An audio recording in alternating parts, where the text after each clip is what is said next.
महाभारत का सबसे शक्तिशाली धनुष विजय धनुष, जिसे कर्ण के हाथों में देखकर हर दुश्मन कांप उठता था। लेकिन क्या आपने कभी सोचा है कि इतना ताकतवर धनुष कर्ण ने सिर्फ एक ही बार क्यों इस्तेमाल किया? क्या यह कोई छिपा हुआ रहस्य है? आइए जानिए कर्ण के उस अनजाने रहस्य को। महाभारत काल में कई दिव्य धनुषों का वर्णन मिलता है। जैसे अर्जुन के पास गांडीव धनुष था, जिसे वे हमेशा अपने साथ रखते थे और हर युद्ध में प्रयोग करते थे। वहीं दूसरी ओर कर्ण के पास विजय धनुष था, लेकिन उन्होंने अपने जीवन में उसका प्रयोग शायद ही कभी किया होगा। युद्ध के 17वें दिन ही उन्होंने इसे एक बार इस्तेमाल किया। तो आखिर क्यों कर्ण ने विजय धनुष का उपयोग बार बार नहीं किया? आज की इस वीडियो में हम इसी रहस्य पर चर्चा करेंगे। लेकिन आगे बढ़ने से पहले कृपया इस चैनल को सब्सक्राइब करें और बेल आइकन दबाना ना भूलें। विजय धनुष इतनी अपार शक्ति से युक्त था कि जब भी कोई इससे संबंधित चर्चा करता, तभी इसकी टंकार से आकाश में बादल गर्जना करने लगते और बिजली चमकने लगती। इसकी ध्वनि इतनी प्रचंड होती कि वह धरती तक गूंज जाती। इस धनुष से निकलने वाली तीव्र रोशनी इतनी तीव्र होती कि उसकी चमक मात्र से शत्रु सेना भयभीत होकर विचलित हो जाती। यह कोई साधारण धनुष नहीं था। एक सामान्य व्यक्ति तो इसे छू भी नहीं सकता था। इसकी प्रत्यंचा इतनी कठोर थी कि उसे खींचना किसी सामान्य वीर के लिए असंभव था। जब कोई इससे बाण चलाता तो उसकी गति कई गुना बढ़ जाती थी, क्योंकि यह धनुष दिव्य मंत्रों द्वारा अभिमंत्रित था। इस धनुष को हाथ में लेते ही योद्धा के चारों ओर एक दिव्य सुरक्षा कवच बन जाता था, जिसके कारण विजय धनुषधारी को युद्ध में घायल करना लगभग असंभव हो जाता। कहा जाता है कि विजय धनुष को धारण करते ही युद्ध में विजय निश्चित हो जाती थी।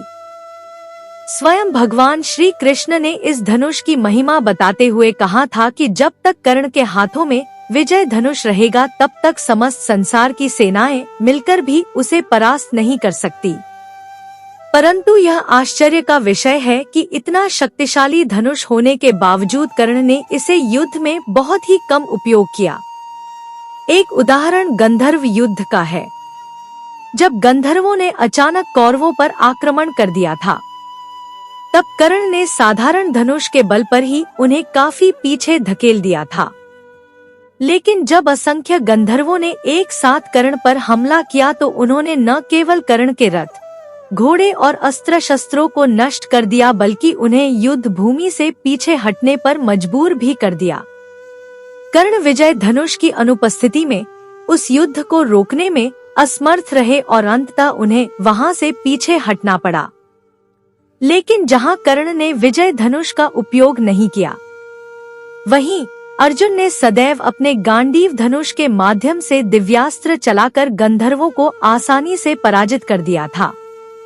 यदि कर्ण ने भी उस समय अपने दिव्य विजय धनुष से अस्त्र संचालन किया होता, तो सैकड़ों गंधर्व भी उन्हें रोक नहीं पाते और निश्चित ही कर्ण को विजय प्राप्त होती।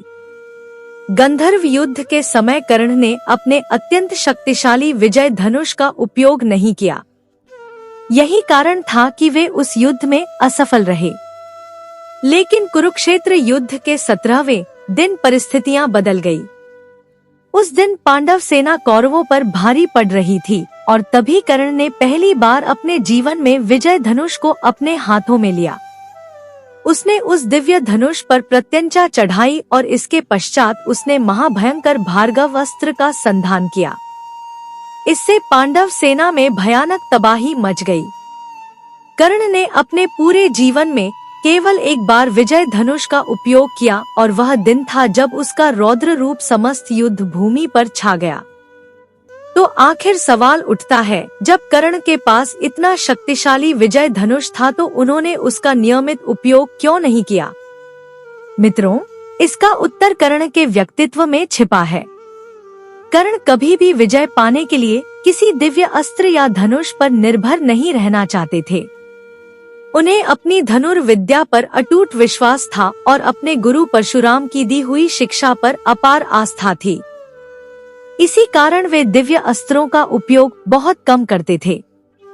कर्ण का मानना था कि एक सच्चा योद्धा अपने पराक्रम और परिश्रम से युद्ध जीतता है, न कि किसी दिव्य शस्त्र या दैवीय शक्ति के भरोसे। उनके लिए उनकी साधना ही उनका सबसे बड़ा अस्त्र था। ब्रह्मास्त्र और अन्य दिव्य अस्त्रों से युद्ध करना निश्चित रूप से आसान हो सकता था, लेकिन उनके प्रयोग से चारों ओर भयानक विनाश फैलता था। यही कारण था कि कर्ण ने कभी भी युद्ध को तबाही में बदलने की इच्छा नहीं रखी। वे केवल उसी शक्ति का प्रयोग करना चाहते थे जो उनके भीतर की तपस्या से उत्पन्न हुई थी। यही कारण था कि कर्ण को अपने दिव्य विजय धनुष की ज्यादा आवश्यकता ही नहीं पड़ी। उन्होंने अपने पराक्रम, साहस और धनुर्विद्या के बल पर ही युद्धों का सामना किया। वे कभी दिव्यता के सहारे नहीं, बल्कि अपने आत्मबल पर भरोसा करते थे। तो दोस्तों, क्या कर्ण का दिव्य अस्त्रों का कम उपयोग करना उनकी महानता को दर्शाता है? क्या यह उनके आत्मविश्वास और संघर्ष की ताकत को साबित करता है? आपका क्या मानना है? अपनी राय कमेंट में जरूर बताएं।